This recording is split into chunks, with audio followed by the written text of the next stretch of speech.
It's been 30 years since German unification. How did we get here? Germany's trajectory throughout the 20th century was one of immense upheaval. Starting out the century as the new, promising up-and-comer of international great power politics, transitioning into a pariah state and then into a regime so evil as to have basically become synonymous with the word, Germany spent the back half of the century divided in two. The turnaround was completed by the miraculous achievement of German unification, which cemented Germany's new status as a core actor in European integration and a respected nation in the international community. German unification, however, had deep roots. As the battlefield of choice should the Cold War go hot, Germany lived with the constant danger of complete nuclear annihilation hanging over its head. The two German governments made themselves the model of competing ideological systems, focused on defeating and superseding one another. 30 years on, the scars of this confrontation still haven't fully healed, and the pains of unification remain under the political spotlight in Germany. This momentous anniversary is as much a case for reflection as it is for celebration. And it is with reflection in mind that the story of German unification must be re-examined. World War II ends. Following the end of the Second World War, Europe had been split in half between the Allied nations in the West and the USSR with their satellite members of the Warsaw Pact in the East, separated by an Iron Curtain, as Winston Churchill so famously said while delivering a speech in Fulton, Missouri. While Germany had suffered immensely, and now found itself torn into several pieces, each controlled by one power, most of Europe was reeling due to post-war poverty and hunger.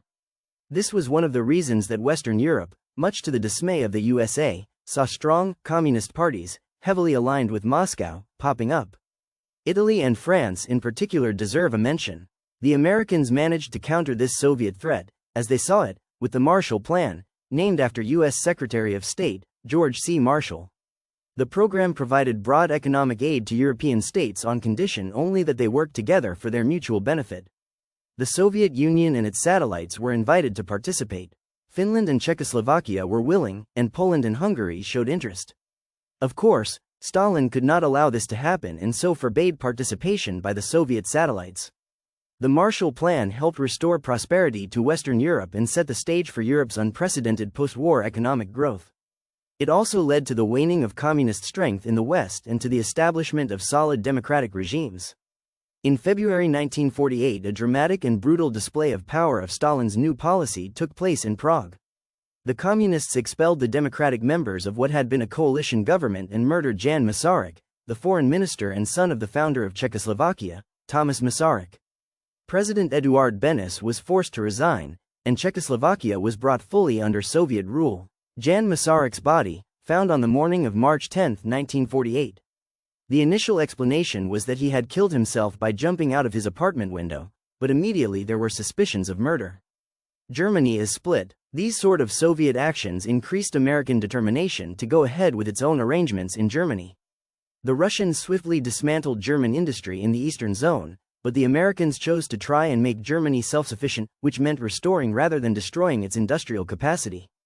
Disagreements over Germany produced the most heated post-war debate.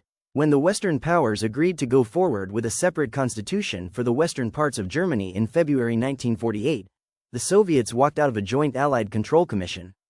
Berlin, while well within Soviet control, was governed by all four powers. The Soviets chose to seal off the city by closing all railroads and highways to West Germany, in an effort to drive the Western powers out of Berlin. The Western Allies responded to the Berlin blockade with an airlift of supplies to the city that lasted almost a year, June 1948 to May 1949. In May 1949, the Russians were forced to back down and to open access to Berlin. The incident greatly increased tensions and suspicions between the two opponents and hastened the separation of Germany into two states, a situation that prevailed for 40 years. West Germany, BRD, Bundesrepublik Deutschland, formally became the Federal Republic of Germany in September 1949, and 1 month later, East Germany, DDR, Deutsche Demokratische Republik, became the German Democratic Republic. The Iron Curtain starts opening. In 1989, Soviet domination and communist rule in Eastern Europe came to an abrupt end. The USSR swallowed Eastern Europe after the Second World War, but they were not able to digest their ambitions exceeded its resources. It could no longer afford to garrison half of Europe and maintained an enormous military and police state apparatus that was unsustainable. Soviet wealth was also largely illusory in that it was a closed economy. Industry was inefficient because it had no competition to make it more efficient.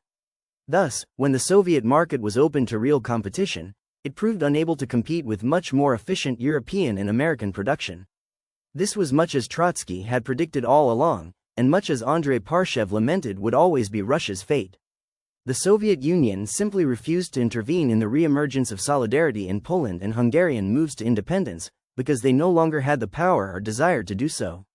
And so, in the autumn of 1989, popular demonstrations erupted in many East German cities. The most important occurred in Leipzig, where the streets filled with people demanding democracy and an end to Communist Party rule. On the 23rd October 1989, thousands of people demonstrate in the Monday demonstrations in Leipzig against the policy of the East German government. This contributed to hastening the process of German unification. Soviet Premier Mikhail Gorbachev told the Communist Party that they would no longer support them. With startling swiftness, the communist leaders of the East German government resigned, making way for a younger generation of Communist Party members. These new leaders, who remained in power for only a few weeks, promised political and economic reforms. They convinced few East Germans, however, and the emigration to West Germany continued. German unification is complete. In November 1989, in one of the most emotional moments in European history since 1945, the government of East Germany ordered the opening of the Berlin Wall. Tens of thousands of East Berliners crossed into West Berlin to celebrate, visit families, and to shop with money provided by the West German government. Shortly thereafter, free travel began between East and West Germany. These changes were reflected also in the stance of the international community. Late in 1989, the ministers of the European Economic Community accepted in principle the unification of Germany. This led to reunification becoming a foregone conclusion by February 1990, accepted by the United States, the Soviet Union, Great Britain, and France. Soon after, the communist government of East Germany, after failing to reorganize itself, was swept away in free elections. The revolution in East Germany had broad ramifications for international relations. The citizens of the two Germanys were determined to reunite. With the collapse of the Communist Party government in East Germany, there was no longer a viable distinction between them. Today, thanks to this spirit of unification of the German people, we can celebrate the 30th anniversary of German unity. Like and subscribe for more.